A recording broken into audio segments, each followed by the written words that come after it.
आज हम पढ़ने वाले हैं मैट्रिसेस, जो कि हमारा 12th क्लास के मैथ्स का चैप्टर है। बहुत ज्यादा इजी चैप्टर है और बहुत ज्यादा इंपॉर्टेंट है, क्योंकि 6 नंबर का क्वेश्चन बनता है, 6 या 4 नंबर का क्वेश्चन बनता है। और आज ही हम स्टार्ट करने वाले हैं इस चैप्टर को, तो आई होप मैं आपको इतनी अच्छी तरीके से पढ़ा सकूं ताकि जितना इजी चैप्टर है उतना ज्यादा आपको इंटरेस्टिंग लगे और आप इसके क्वेश्चंस खुद से करने के लिए अपने अंदर एक कॉन्फिडेंस डेवलप कर सकें। ठीक है, तो आज हम स्टार्ट करते हैं।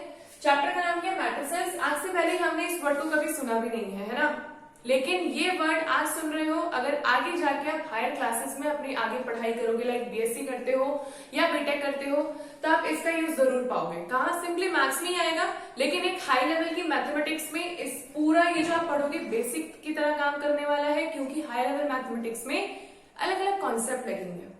खैर वो बात की बात है, अभी तो पहले ये कर लेते हैं ना। ठीक है, सबसे पहले समझते हैं मैट्रिसेस का मतलब क्या है। मैंने यहाँ पे देखो एक डेफिनेशन लिखी है छोटी सी, सिर्फ समझाने के लिए। मैथ्स में आपको पता है डेफिनेशन नहीं आती है, सिर्फ समझने के लिए होती है हमारे, ताकि हम समझ सकें कि क्या मतलब है इसका। क्या बोला? मैट्रिसेस का मतलब क्या होता है? A set of m numbers, m into n numbers arranged in the form of rectangular array. Rectangular array का मतलब क्या है? ये कुछ इस तरीके से हम इसका अरेंजमेंट करते हैं, जिसमें हम इसको रेक्टेंगुलर केसेस के अंदर रखते हैं। क्या रखते हैं? mn नंबर्स को भी समझेंगे। mn क्या है? जिसमें m है रोज और n है कॉलम्स। तो सबसे पहले यहाँ देखते हैं कि क्या लिखा है हमने, फिर उस हिसाब से हम समझेंगे कि mn रोज का मतलब क्या है।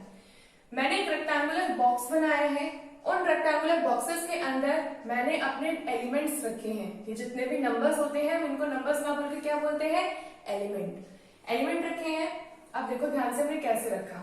जो मेरा फर्स्ट एलिमेंट है, क्योंकि मैं रोज और कॉलम्स की बात कर रही हूँ, रोज मतलब ये होंगी, कॉलम्स मतलब ये होंगी। क्या होंगे? ये रोज और ये हो गए हमारे कॉलम्स। हम रोज और कॉलम्स में बात कर रहे हैं, तो अगर मैंने बोला यहाँ पे m रोज और n कॉलम्स है, m रोज का मतलब ऐसे ऐसे करके m रोज और n कॉलम्स, ऐसे ऐसे करके हमारे पास n कॉलम्स होंगे। ठीक है, तो ऐसे केस में जो m क्रॉस n का हमारा मैट्रिक्स बनेगा, तो सबसे पहला एलिमेंट हम क्या नंबर देंगे? क्योंकि ये फर्स्ट रो का फर्स्ट एलिमेंट है, फर्स्ट कॉलम का फर्स्ट एलिमेंट है, तो इसलिए क्या दिया? A11।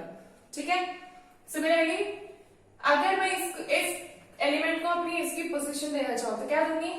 फर्स्ट रो का फर्स्ट एलिमेंट, लेकिन सेकंड कॉलम का एलिमेंट है ये था फर्स्ट कॉलम, ये second column, first column second column, ऐसी थर्ड होगा और ये हमारा nth कॉलम। ठीक है, तो नंबरिंग क्या दी? फर्स्ट रो ही चल रही है, लेकिन कॉलम कौन सा है? सेकंड। ऐसे यहाँ पे लिखूंगी first row third column, first row nth column. ठीक है, अब आते हैं सेकंड रो पे। सेकंड रो लेकिन फर्स्ट कॉलम, सेकंड रो है first column, second row second column, ऐसे ही second row third column, second row nth column. Clear? ऐसे हम n टाइम्स तक जाएंगे, जहां पे हमारे पास आ जाएगी mth row first column, mth row second column, ऐसी mth रो थर्ड कॉलम और mth row n column. Clear? ये था रिप्रेजेंटेशन का तरीका। एक बार धीरे धीरे करना स्टार्ट करेंगे, इतना ज्यादा इजी आपको डिफिकल्ट लगेगा नहीं। अब कुछ डिफरेंट टाइप की मैट्रिक्स होती हैं, क्या होती हैं उनको एक बार समझ लेते हैं। ये पता होगा तो आप, मतलब ऐसा हो ना कोई क्वेश्चन आएगा सामने, तो आप देख के बता सकते हो कि ये कौन से टाइप की मैट्रिक्स है। इसमें से कुछ इंपॉर्टेंट मैट्रिक्स होंगी जो आपको हमेशा याद रखनी है और आप उसके क्वेश्चंस भी यूज करेंगे। जैसे पहला स्क्वायर मैट्रिक्स। स्क्वायर मैट्रिक्स का मतलब क्या होता है? जिसमें number of rose number of columns के बराबर होते हैं। आपको पता है स्क्वायर में सारी साइड्स क्या होती हैं? बराबर। अगर रेक्टेंगल होता तो कोई भी एक साइड बड़ी होती, कोई भी एक साइड छोटी होती। तो अगर ये स्क्वायर मैट्रिक्स है, m इक्वल टू n है, तो मतलब इसमें नंबर ऑफ कॉलम्स और नंबर ऑफ रोज बराबर होंगे। ध्यान से देखो, 3 रोज है 1 2 एंड 3 कॉलम्स है 1 2 एंड 3। आगे बात समझ में? तो ये हो गया स्क्वायर मैट्रिक्स। डायगोनल मैट्रिक्स क्या होता है? डायगोनल मैट्रिक्स में सिर्फ डायगोनल पे ही एलिमेंट प्रेजेंट होते हैं, बाकी सारे एलिमेंट जीरो होते हैं। अब डायगोनल ऐसा भी हो सकता है, डायगोनल होने के लिए ऐसा भी हो सकता है। आपको पता है डायगोनल क्या होता है? अगर मैं स्क्वायर में बात करूं तो ये होता है इसके डायगोनल। तो सिमिलरली मैट्रिक्स में बात करें तो ये हमारे को डायगोनल दिख गया। ठीक है, आइडेंटिटी मैट्रिक्स बहुत ज्यादा इंपॉर्टेंट है, इसके बारे में पता होना चाहिए आपको, आइडेंटिफाई करना आना चाहिए आपको, कि अगर आपको क्वेश्चन में गिवन है तो आप पता लगा लो ये आइडेंटिटी मैट्रिक्स है। क्या खासियत है? आइडेंटिटी का मतलब क्या होता है? 1। आइडेंटिटी का मतलब क्या होता है? 1। तो आइडेंटिटी मैट्रिक्स में सबसे मेन बात, यहाँ पे जो सारे एलिमेंट होते हैं वो होते हैं 0, सिर्फ डायगोनल के एलिमेंट्स होते हैं 1। कुछ नहीं होता है, सिर्फ 1 होते हैं, कोई और एलिमेंट नहीं आएगा, आइडेंटिटी है तो 1 आएगा, ठीक है। नेक्स्ट क्या है, नल मैट्रिक्स। नल का मतलब क्या होता है, जीरो। नल का मतलब क्या होता है, जीरो, सारे एलिमेंट जीरो है, नल मैट्रिक्स बन गया, कहानी खत्म। इस मैट्रिक्स को हम सिंपल इक्वेशन में जीरो की तरह लिख के बताते हैं, जब हम आगे क्वेश्चन करेंगे तो हम देखेंगे। अपर ट्रायंगुलर मैट्रिक्स का मतलब क्या हुआ, इसमें ये डायगोनल के ऊपर के सारे एलिमेंट हमारे नॉन जीरो एलिमेंट होते हैं। क्या बोला मैंने, इस डायगोनल के ऊपर के जितने भी एलिमेंट होते हैं ये सारे नॉन जीरो एलिमेंट होते हैं और नीचे के सारे जीरो होते हैं, तो ये होता है अपर ट्रायंगुलर। जस्ट इसका अपोजिट होता है लोअर ट्रायंगुलर, जिसमें डायगोनल के नीचे के एलिमेंट सारे नॉन जीरो एलिमेंट होते हैं और उसके ऊपर के क्या होते हैं, जीरो एलिमेंट, ठीक है।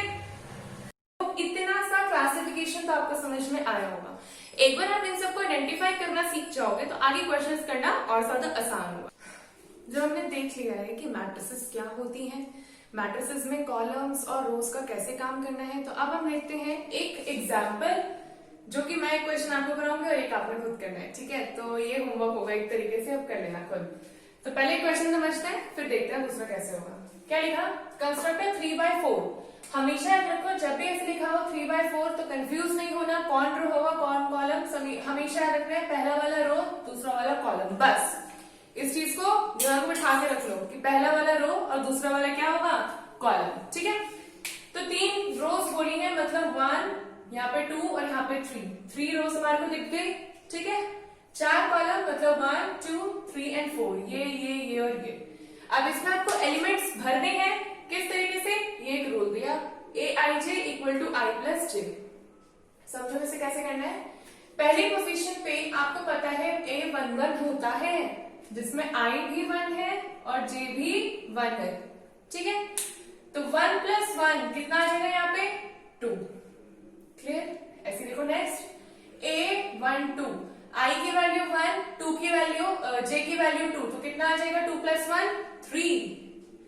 इस पोजीशन को देखो फिर से, a13, first row third column, i की वैल्यू 1, j की वैल्यू 3, 3 प्लस 1 4। सिमिलरली फोर्थ क्या होगी पोजीशन, तो समझ गए होंगे, a14 क्या बनेगा, 1 प्लस 4 कितना बन गया, 5। अब कंफ्यूज मत होना, मैंने पोजीशंस इसलिए लिखी है ताकि आप आईजे में वैल्यूज पुट कर सको, ठीक है।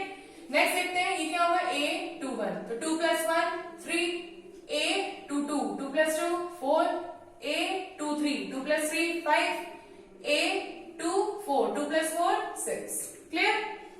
a31 में क्या होगा, 3 plus 1 4, a32 3 plus 2 5, a33 3 plus 3 6, a34 3 plus 4 7। कितना आसान था। थोड़ा सा कंफ्यूजन हो रहा होगा, बट वो क्यों हो रहा होगा, क्योंकि आपको पोजीशंस का थोड़ा सा आइडिया रखना है, बस। क्वेश्चन बहुत ज्यादा इजी है, बस पोजीशंस ध्यान रखो, क्वेश्चन आराम से बन जाएगा। जब ये समझ में आएगा, ये वाला खुद कर लोगे, ये मैं नहीं कराऊंगी, ये खुद करना पड़ेगा, ये आपके लिए है होमवर्क, ठीक है, ओके। अच्छा, ये बहुत ज्यादा इंपॉर्टेंट है, equality of matrices. Equality of matrices इसलिए इंपॉर्टेंट है, आगे जो क्वेश्चंस हम करेंगे कहीं कहीं यूज हो जाता है, तो समझते क्या है।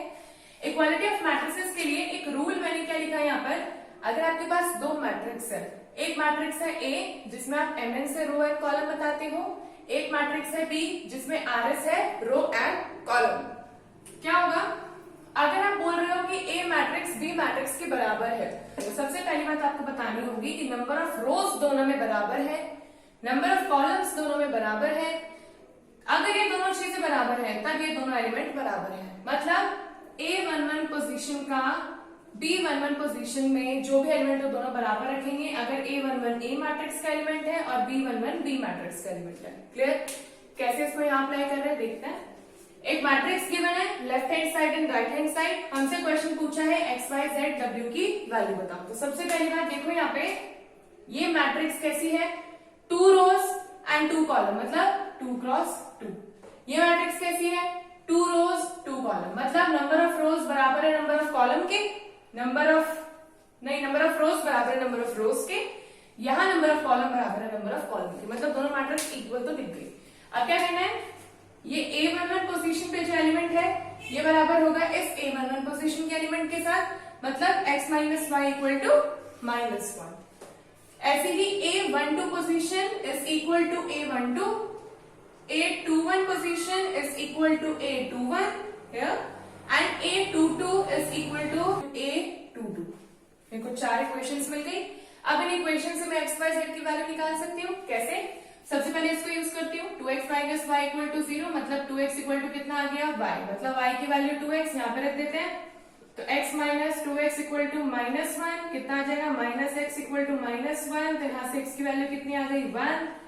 इस x की वैल्यू 1 को मैंने यहाँ रख दिया, तो y की वैल्यू कितनी आ गई, 2 इंटू 1 2, यहाँ से मैंने रखी x की वैल्यू 1, तो 3 प्लस z इक्वल टू 5, यहाँ से क्या मिल गई, z की वैल्यू 5 माइनस 3 कितनी मिल गई, 2, z की वैल्यू 2 आ गई, 3 2 6 plus w equal to 13, w equal to 13 minus 6 that is equal to 7। अब जब आप इन सब वैल्यूज में रखोगे ना तो ये एग्जैक्टली इसके बराबर रहेगा। तभी तो हमने कहा इक्वालिटी ऑफ मैट्रिसेस, दो मैट्रिक्स इक्वल कब होंगी, जब उनका A11 का एलिमेंट A11 के बराबर हो, A12 का एलिमेंट A12 के बराबर हो, ऐसे ही हर पोजीशन के एलिमेंट बराबर हो। लेकिन कब? जब नंबर ऑफ रोज और कॉलम एक मैट्रिक्स की बराबर होगी नंबर ऑफ रोज और कॉलम्स दूसरे मैट्रिक्स की। ठीक है, तो आई होप आपको आज जितना हमने पढ़ा मैट्रिक्स का, तो मतलब छोटा सा इंट्रोडक्शन आपको समझ में आया होगा। ठीक है, आगे नेक्स्ट वीडियो हम देखेंगे जिसमें हम ऑपरेशंस लगाएंगे मैट्रिसेस के, कुछ क्वेश्चंस देखेंगे और अच्छे से पढ़ेंगे, क्वेश्चंस सॉल्व करने की कोशिश करेंगे और वीडियोस देखते रहेंगे, वीडियोस का वेट करेंगे और अपने दोस्तों के साथ शेयर करेंगे और मेरे इस चैनल को सब्सक्राइब जरूर करेंगे। ठीक है, थैंक यू फॉर वॉचिंग।